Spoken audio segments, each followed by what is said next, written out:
চাৰিকৰীয়া নদীৰ পাৰত এতিয়া এক উখল মাখল পৰিৱেশ কাৰণ ফাট বিহুৰ যি মাদকতা সেই মাদকতাই সকলোকে ইয়ালৈ টানি আনিছে আৰু কৈছোঁ আপুনি যেনি চাই তেনিয়ে কেৱল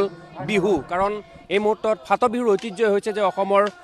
কৃষ্টি সংস্কৃতি সকলো জীয়াই ৰাখি বিহুৰ এটা স্বকীয়তা প্ৰদান কৰিছে ঢকুৱাখনাৰ এই ফাট বিহুৱে গতিকে আমি পোনপটীয়াভাৱে এই যি টকা বিহুৰ মাজলৈ যাবলৈ বিচাৰিছোঁ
আপুনি চাই আছে ND24